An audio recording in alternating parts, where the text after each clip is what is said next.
Hello, children. Today I'm going to read a story from Alice in Wonderland. The name of the story is The Silent Treatment. The Queen of Hearts loved to shout orders at her royal subjects. She shouted so much, in fact, that it wasn't surprising when she came down with a terrible case of laryngitis.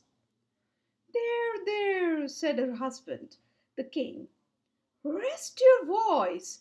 Let me do the ruling for you, my dear. The queen hardly let the king get a word in the edgeways, so he was looking forward to being in charge for a change.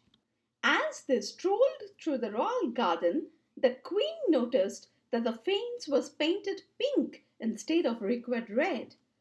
Off, off, the queen croaked. She wanted the king to punish the royal gardeners with her favorite order, off with their heads.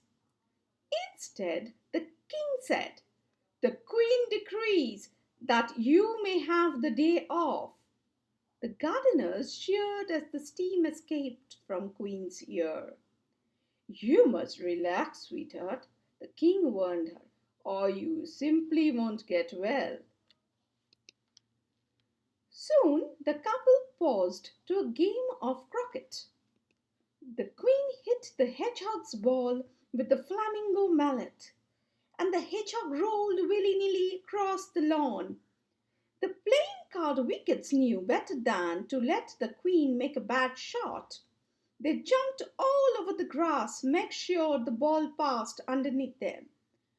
I am undefeated, the queen gasped triumphantly. Oh, what's that, dear? Asked the king. He couldn't understand exactly what his wife was saying. The queen says she cheated, he finally announced. The entire royal staff gasped. Those nearby ducked as the queen swung the flamingo at the king's head. That's enough croquet for today, crooned the king. You don't want to tire yourself out? He led his wife to a bench in the shade. The queen sat down and pointed to the servants hovering nearby and acted out drinking a cup of tea. The king stood up and announced, You're all invited to have a tea with the queen. Of course, that is not what Queen had in her mind. A table was laid with tea and fancy cakes. Everyone ate, laughed, and had a wonderful time. The queen, ignored by everyone, said with anger. She grabbed one of her flamingo mallets, then charged the table. Unfortunately, she didn't see the croquet ball in her path. As she tripped, the flamingo beak plunged in the ground, causing the queen to pole vault up and over the table of guests through her open bedroom window. A splendid idea, my dear, called the king.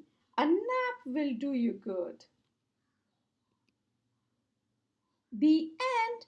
If you love my stories, please do subscribe to my channel and I'll be back soon with a new story. Till then, bye-bye. Take care. Be safe.